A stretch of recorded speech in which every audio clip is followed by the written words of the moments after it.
Euchre is a 24-card team strategy game popular mostly in the American Midwest. The game involves two teams of two playing each other for the majority of hands per round. Many people are strongly attached to this game and claim its superiority over all other uses of card. I'm John Fenton. John is one of these people. He'll explain his devotion to the game to us, but first let's have him explain to us the rules of Euchre. So in Euchre, you're trying to win hands. You get points by winning hands.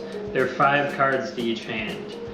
You win each hand by having the most valued card that is thrown during that circle around. Okay. The most important card is righty. That's the jack of the suit that is trump.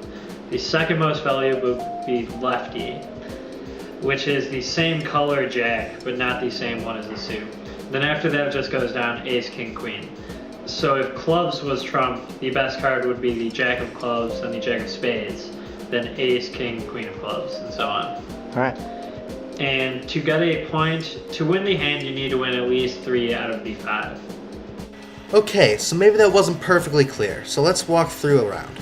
The hand you see is the dealer, and we just picked up the 9 of spades, making spades trump, which means the jack of spades is righty, and the jack of clubs is temporarily a spade called lefty.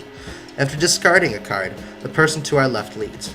If we have the suit she leads with, we must use that suit, but since in this case we don't, we can play any card we want, and since our partner across from us has already won this hand with trump, we will get rid of our non-trump card. Since our partner won, they will lead the next hand. Again, we don't need to follow suit, so we will win this hand with the trump. Now we start the hands, and since we have the best card, righty, we will lead with that, making everyone else follow with their remaining trump. We also have the next 2 highest trump, lefty and an ace, so our team will end up winning all 5 hands, which is a sweep and worth 2 points. Normal majority wins are 1 point, and solos, which are when a person sweeps around without their partner playing, are worth 4 points. The first team to 10 points wins the match.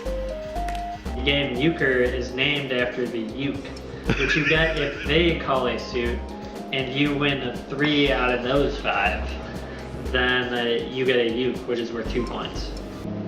Pass. Pass. Pass. I'm gonna pick this one up. That's right. I consider Euchre to be a game of much higher strategy than other card games. It's not all luck. There's a lot of skill. You gotta know when to play it. But you're not just playing cards. You're playing against your partner. You're playing with your partner and against the other team. So you gotta read them, understand how they play, understand their strategies, and you gotta base your cards around that. And even then, you're just basing it on probabilities. You don't know exactly what's gonna happen. And so there's a lot of strategy that goes into it. Along with this high level of strategy is an even higher level of competition. Euchre is an extremely competitive game. Mainly, the main goal of the game is to just beat the other people and be better than them. He's gone, so, oh shit. I mean, alright, if you're playing like Go Fish, you're just kind of playing to have fun. It's not like super competitive. And when I'm playing like poker, I make me thinking like I don't want to lose this money. I'm not like worried so much about like crushing my opponents. The Euchre, you want to crush those opponents. You want to be better. Because it's a game of skill. I think there's a lot more pride in thinking that like this game is very complex and you beat them because you were better.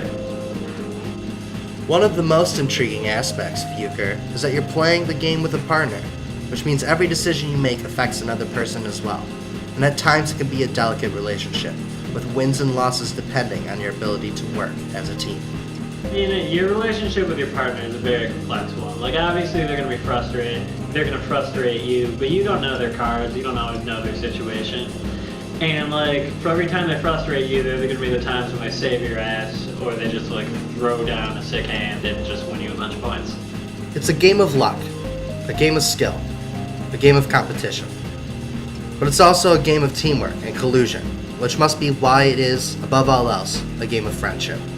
Because only real friends can play together the way Euchre partners have to. And only friends want to beat you bad enough to make Euchre as competitive as it's supposed to be. I'll play Euchre with any 3 people who know how to, but it can never compare to playing your 10th straight match of Euchre with some overly competitive friends. When you're playing with like a friend you've known for a couple of years, maybe you played like 100 games of Euchre against, like you really want to beat them. You can talk a lot more shit and you know it's like friendly. That also makes it more competitive, even if it is still friendly. And in the end, it is all about winning, isn't it?